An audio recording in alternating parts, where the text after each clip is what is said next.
नमस्ते, this is योगाचार्य doctor Pradeep योगी। हम Janvi Ayurveda and योग कॉलेज का संचालन कर रहे हैं हरिद्वार में। वहीं का एक सिलेबस होता है जिसमें एमए योग के हमारे छात्र होते हैं और डिप्लोमा होता है उसी के छात्र होते हैं।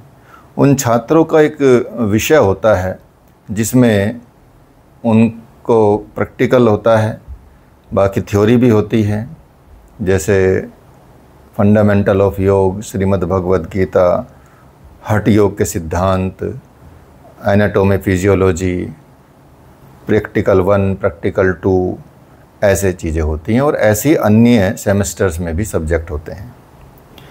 तो बच्चों की सुविधाओं के लिए और बाकी अन्यों की जानकारी के लिए जो योग में उन्नत होना चाहते हैं, योग में आना चाहते हैं और योग में हैं पहले से ही, और वो वास्तविक स्वरूप योग जो होता है वास्तविक स्वरूप को अनुभव करना चाहते हैं, उसी श्रृंखला में हम कुछ वीडियोस बना रहे हैं आपके लिए। तो अभी हम क्योंकि प्राणायाम के विषय में अभी बना रहे थे, नाड़ी शोधन के विषय में बना रहे थे, तो नाड़ी शोधन की विभिन्न स्टेज हैं और उनके अलग अलग अभ्यास हैं। उन अभ्यासों को हम जो अब तक बनाना था वो बना चुके थे, लेकिन अभी जो अगला अभ्यास होगा उसमें बंध की आवश्यकता पड़ेगी। तो उस प्राणायाम को करने से पहले बंध क्या होते हैं, बंध कौन कौन से होते हैं, उनको थोड़ा सीख लेना अति आवश्यक होता है। जब आप इस बंध में पारंगत हो जाएंगे, अर्थात इस बंध को स्वतंत्र रूप से लगाना सीख जाएंगे, उसके पश्चात आप इन बंधों को आसन में, प्राणायाम में वगैरह वगैरह में लगाना शुरू कर सकते हैं, उसको जोड़ सकते हैं। ठीक है, तो बंध बड़ा महत्वपूर्ण होता है। ये हमारी जो प्राण शक्ति है उस पे काम करता है। विशेष तौर से हठ योग में या हठ योग प्रदीपिका में भी आप देखेंगे इनको आसनों के साथ, इनको बाकी मुद्राओं के साथ इसको जोड़ के रखा गया है, जोड़ के सिखाया गया है और बताया गया है। तो यहाँ यही बात है कि ये है तो शारीरिक क्रिया, बंध फिजिकल एक्टिविटी है, लेकिन इसको अध्यात्म से जोड़ सकते हैं, इसको प्राण शक्ति से जोड़ सकते हैं। और इसका मूल उद्देश्य ये होता है कि जो हम बंध से अपनी प्राण शक्ति को नियंत्रित करके अपनी सुषुम्ना में उसको प्रभावित करें और उसको प्रवाहित होने के बाद वो हम योग के अंतिम लक्ष्य की ओर जा सकें। इसलिए बंधों का प्रयोग किया जाता है। बहुत ही पावरफुल और शक्तिशाली ये अभ्यास होते हैं। इनके लगातार अभ्यास से आपको बहुत ज़्यादा लाभ होते हैं, अनन्य लाभ होते हैं। अध्यात्म में, योग में, साधना में बहुत लाभ होने शुरू हो जाते हैं, लेकिन इनमें बहुत ज़्यादा आपको ध्यान भी रखना है। इनके कुछ कॉन्ट्राइंडिकेशंस भी हैं, अर्थात किन लोगों को सावधानी से करना, किन लोगों को ज़्यादा सांस रोकना, किन लोगों को नहीं रोकना, क्योंकि इनमें ज़्यादातर सांस को रोक के कुंभक किया जाता है, तो उन बंधों का प्रयोग किया जाता है। बंध का मतलब होता है जकड़ना, बांधना या कसना। ठीक है, तो क्योंकि हमको इसमें 3-4 बंधों के 4 बंध होते हैं बेसिकली। जैसे एक होता है जालंधर बंध, एक होता है उड्डयन बंध, एक होता है मूल बंध। इन तीनों को जब हम कंबाइंड करते हैं तब बनता है महाबंध। तो जो जालंधर बंध होता है वो ब्रह्म ग्रंथि से रिलेटेड होता है। मूलाधार चक्र और बाकी स्वाधिष्ठान चक्र, इनसे और बाकी इससे रिलेटेड जो भी सांसारिक और जो भौतिक आवश्यकताएं होती हैं या भौतिक प्रगति होती है, सांसारिक प्रगति होती है, उसमें ये बड़ा लाभ करता है। दूसरा बंध होता है उड्डयन बंध, जो विष्णु ग्रंथि से संबंधित होता है। और विष्णु ग्रंथि का मतलब अनाहत चक्र हो गया और आपका मणिपुर चक्र हो गया, इसको नियंत्रित करता है और इससे होने वाले आध्यात्मिक लाभ हों या मानसिक लाभ हों या शारीरिक लाभ हों वो प्रदान करता है और हमको ऊपर की तरफ या ऊर्ध्व गति की तरफ बढ़ाता है। तीसरा बंध होता है जालंधर बंध। हम इसको नीचे से शुरू किया हमने। मूलबंध से, मूलबंध ब्रह्मग्रंथि, विष्णु ग्रंथि और रुद्र ग्रंथि, ये कंठ पे होता है। तो इसका संबंध होता है विशुद्धि चक्र से और आज्ञा चक्र से। तो ये आपको पता ही, आज्ञा चक्र किस लिए होता है, विशुद्धि चक्र किसके लिए होता है, उनकी उन्नति के लिए, ज्ञान की उन्नति के लिए और उसके प्रकाश के लिए हम इसको करते हैं। इन तीनों को बंध को अपना कर हम एक बड़ा बंध लगाते हैं जिसको हम महाबंध बोलते हैं। तो ये सारे काम करते हैं, हमारी कुंडलिनी जागरण में काम करते हैं, हमारे ज्ञान प्राप्ति में काम करते हैं। ये बंध पहले इनको स्वतंत्र रूप से अभ्यास कर लेना चाहिए और इनके लाभ, इनके हानि को समझ के इसका अभ्यास करना चाहिए। सीखना होगा तो फिजिकली आके ज़्यादातर हम सिखाने की कोशिश करते हैं कि ऑनलाइन हम थ्योरी बता दें, फिर भी आपको थोड़ा सा जगह कोई पहले से सीखे हुए हैं या करें तो वो थोड़ा सही जानकारी के साथ इसको करना शुरू कर दें। तो सबसे पहले आता है जालंधर बंध से हम शुरू करेंगे। जालंधर बंध में हम रुद्र ग्रंथि को अपने उसको बंध लगाते हैं, प्राण शक्ति को रोकते हैं और उसका एक प्रभाव हमको आध्यात्मिक लेवल पे दिखाई देने लगता है, धीरे धीरे महसूस होने लगता है। तो इस जालंधर बंध को आप इनहेल करके भी कर सकते हैं, एक्सहेल करके भी कर सकते हैं। तो दोनों तरीके से इस बंध को आप कर सकते हैं। मतलब कुंभक लगाना होता है, इसलिए इसको जालंधर बंध को हम पहले जालंधर बंध करते हैं। तो जालंधर बंध में आप किसी भी आसन में बैठ जाइए, जैसे मतलब पद्मासन, सिद्धासन, तो आप पद्मासन में बैठ जाएंगे, ठीक है, या सिद्धासन में बैठ जाएंगे। और जो महिलाएं हैं वो, या माताएं बहनें हमारी हैं, वो उसमें बैठ जाएंगे। आप सिद्धयोनि आसन कह सकते हैं, उसमें बैठ सकते हैं, ठीक है। सिद्धासन या सिद्धयोनि आसन बहुत उत्तम रहता है, पद्मासन बहुत उत्तम रहता है इनके लिए। और अपने हाथ आप सीधे ऐसे रख लेंगे, ठीक है, मतलब ताकि आपको थोड़ा प्रेशर पड़े आपके, मतलब जालंधर बंध को लगाने में आपको थोड़ा सा शक्ति की आवश्यकता होती है। उसके लिए इन हाथ का सहारा लिया जाता है, हेल्प ली जाती है। इसमें आप आंख बंद करेंगे, धीरे से अपनी बॉडी को कंप्लीटली शिथिल कर लेंगे, सीधे बैठ जाएंगे। कमर गर्दन सीधी होनी चाहिए, रिलैक्स होने चाहिए आप कंप्लीटली। अब धीरे धीरे आप दोनों नोस्ट्रिल से सांस को लेंगे, अर्थात इनहेल करेंगे। इनहेल करने के बाद आप पेट में हवा चली जाएगी। अब आप इसको, चिन को ऐसे लॉक कर लीजिए और हाथ के प्रेशर से थोड़ा गर्दन आगे की तरफ आ जाएगा शरीर आपका, और इसको कुंभक करके रोक के रखिए। जितनी देर आप रोक सकते हैं उतनी देर रोकिए।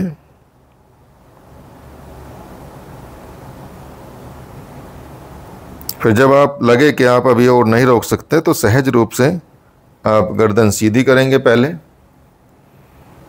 हाथों को रिलैक्स करेंगे और धीरे से सांस को छोड़ देंगे।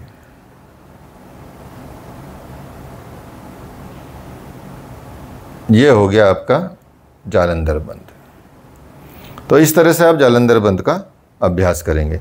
जालंधर बंध नेक से संबंधित है, आपकी रुद्र ग्रंथि से संबंधित है, भगवान शिव का रूप मान सकते हैं, ठीक है। अब दूसरा बंध आता है उड्डयन बंध, जो आपके कह सकते हैं विष्णु ग्रंथि से संबंधित है।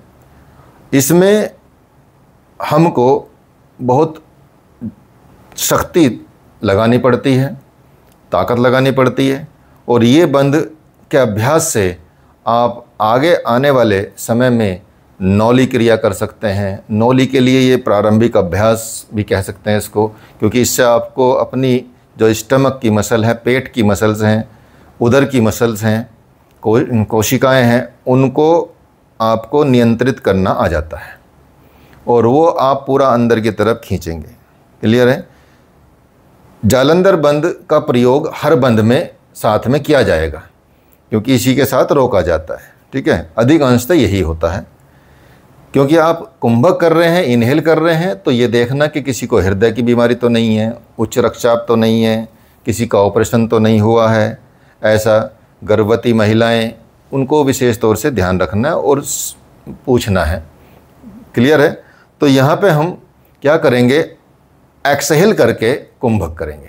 जैसे कि मैंने बताया, जालंधर बंद के साथ साथ आप मतलब जालंधर बंद आप एक्सहेल करके भी कर सकते हैं, इनहेल करके भी कर सकते हैं। ठीक है, दोनों तरह से आप कर सकते हैं। तो यहाँ आप अब देखेंगे कि ये आपको वही स्थिति अपनानी है। और अब क्योंकि ये एक्सहेल करके होगा, एक्सहेल करने के बाद जब हवा पूरी निकल जाए आपके, अब इसमें हवा निकालने के लिए आप नोस्ट्रिल्स का या नाक का प्रयोग कम करें, क्योंकि मुंह से जब हवा निकालेंगे तो पूरी निकलने में, आपको जल्दी निकलने में सहायता मिलेगी। ठीक है, और जब पूरी हवा निकल जाएगी तब आप पेट को अंदर खींचते हुए पूरा अंदर खींचेंगे, हाथों के प्रेशर से इसको पूरा अंदर खींचेंगे, ऐसे गर्दन आ जाएगी और थोड़ा आगे की तरफ भी झुक सकते हैं, और पूरा का पूरा आप प्रयास करेंगे कि पूरा पेट अंदर की तरफ खींच जाए। क्लियर है? और जितना संभव हो सके उतनी देर तक रोकने का प्रयास करें, क्योंकि ये बंध अब आने वाले प्राणायामों में जो नाड़ी शोधन चल रहा है उसमें प्रयोग होंगे, इसलिए पहले मैं बंध का वीडियो बना रहा हूँ, बंध सिखाने की बात कर रहा हूँ। क्लियर है? तो यहाँ आप हाथों को सीधे रखेंगे, ऐसे हथेलियों को जमाएंगे ऐसे, ठीक है, और सीधा बैठेंगे और पूरा एक्सहेल करके आप, मैं तो अभी आँख खोल के बता रहा हूँ, लेकिन आपको इन अभ्यासों में ज़्यादातर आँख बंद करके करना है। तो पूरा एक्सहेल करेंगे मुंह से, पेट अंदर ले जाएंगे और पेट अंदर ले जाके हाथों के प्रेशर से पेट को अंदर खींचेंगे और ये थोड़ा ऊपर हिस्सा आपका आगे की तरफ आ जाएगा। ऐसे पूरा आप इसको रोक के रखिए, कुंभक लगा के रखेंगे। यहाँ आपका जालंधर बंद और उद्यान बंद दोनों का अभ्यास हो रहा है। जब ऐसा लगे कि आपको सांस लेना चाहिए तो पहले गर्दन सीधी करेंगे, शोल्डर रिलैक्स करेंगे और हाथों को रिलैक्स करेंगे, तब धीरे से सांसों को छोड़ेंगे, मतलब एक्सहेल करेंगे। तो आप इस स्थिति में आ गए हैं। ठीक है, अब आगे का अभ्यास है आपका, अब 2 बंद आप सीख गए हैं, अब तीसरा बंद है मूल बंद। मूल बंद जैसे कि आपको बताया, ये मूलाधार चक्र में रहता है। मूलाधार चक्र में अब इसके लिए हमको एक अभ्यास करना होता है। वो अभ्यास हम आपको कभी दोनों मुद्राओं का अभ्यास कराएंगे, जैसे जिसमें एक होती है अश्वनी मुद्रा, एक होती है वज्रोली मुद्रा। तो अश्वनी मुद्रा में गुदा द्वार को ऊपर की तरफ खींचा जाता है, छोड़ा जाता है, खींचा जाता है, छोड़ा जाता है। ठीक है, जब इसका अभ्यास हो जाता है, अर्थात हमारी जो मसल्स हैं वो हमारे नियंत्रण में आने लगती हैं, तो मूलाधार पे हमको मूल बंद लगाने में मतलब हमारा ज़्यादा नियंत्रण रहता है, कंट्रोल हो जाता है, ताकि हम जब लंबे समय तक उसको रोक सकें। तो हमको रेक्टम मसल को ऊपर की तरफ खींचना होता है। जब आप रेक्टम मसल को ऊपर की तरफ खींचेंगे तो इसको आप इनहेल करके एक्सहेल करके दोनों तरह से लगा सकते हैं। इसमें उद्यान बंद लगाने की आवश्यकता नहीं है, इसमें जालंधर बंद के साथ और ये इसके बंद के साथ लगा सकते हैं। तो प्रक्रिया वही रहेगी, आपको अपना रेक्टम मसल या गुदा द्वार या मूलाधार को ऊपर की तरफ खींच के रोक लेना है। ठीक है, उसकी प्रैक्टिस के लिए मैंने बताया कि एक अश्वनी मुद्रा होती है और जो हमारी मूत्रेंद्रिया होती है उसके लिए वज्रोली मुद्रा होती है। इनके भी बड़े अन्य लाभ होते हैं, बहुत बढ़िया लाभ होते हैं। उसका हम वीडियो बाद में बनाएंगे। वज्रोली और सहजोली मुद्रा भी एक है, वज्रोली है, अश्वनी है, ये मुद्राएं आप मतलब इनको करना सीखना है। क्लियर है? तो सबसे पहले वही वाली विधि अपनाएंगे, सीधे बैठेंगे, रिलैक्स रहेंगे पहले। और अब हम आपको, जैसे आप एक्सहेल करेंगे तो एक्सहेल करके कर सकते हैं, इनहेल करके कर सकते हैं, कोई दिक्कत नहीं है।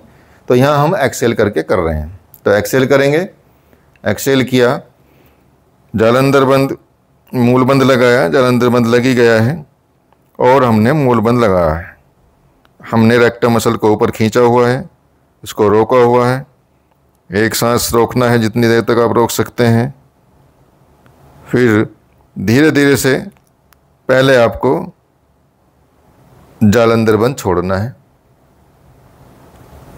और फिर आपको मूल बंद छोड़ना है और धीरे से एक्सेल कर लेना या इनहेल कर लेना, जो भी आपने बंद लगाया जिस प्राणायाम को लेके। तो इस तरह से आपको ये बंद लगाना है। तो आपको समझ में आ गया जालंधर बंद क्या होता है, उद्यान बंद क्या होता है, मूल बंद क्या होता है। इसका विस्तार से अध्ययन करना अति आवश्यक है, क्योंकि मैं बहुत विस्तार से नहीं बता रहा हूँ, लेकिन इसके जानकारी के लिए आप हमसे संपर्क कर सकते हैं, सीख सकते हैं आके हमारे पास, ठीक है। और अब बताएंगे आपको महाबंध। महाबंध क्या होता है, ठीक है। अब इन तीनों का अभ्यास हम साथ में करेंगे, अर्थात एक्सेल करेंगे, पूरा सांस बाहर निकालेंगे, जालंधर बंद लगाएंगे और मूल बंद लगाएंगे, ठीक है।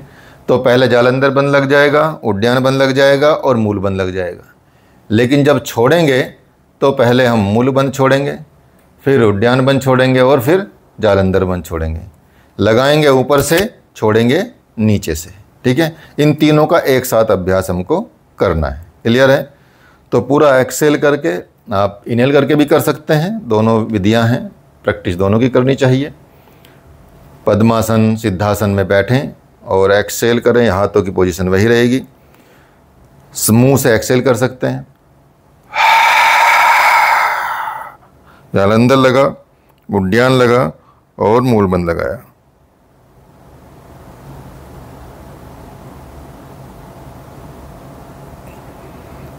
अब आप मूल बंद छोड़ेंगे, उद्यान छोड़ेंगे, गर्दन सीधी करके जालंधर बंद छोड़ेंगे और धीरे से इनहेल कर लेंगे और हाथों को रिलैक्स कर लेंगे।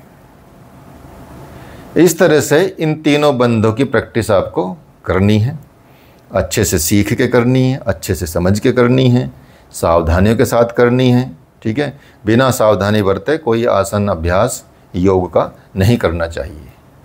तो मेरे विचार से ये बंधों का प्रक्रिया आप सीख गए होंगे। इसको हम यहीं विश्राम देते हैं इस वीडियो को, और अगले वीडियो के लिए आप कोई प्रश्न होगा बंद के रिलेटेड, या बंद कैसे लगाना है और इसका विस्तार क्या है, इसकी थ्योरी क्या है, और हमने क्योंकि इसमें बहुत ज़्यादा थ्योरी नहीं बताई है, क्योंकि हमको अभ्यास कराना है प्राणायाम का, इसलिए उसका ये मूल बंद, जालंधर बंद और उद्यान बंद और महाबंद को बताया है, ताकि अगला प्राणायाम आप बंद के साथ कर सकें। हरि ओम।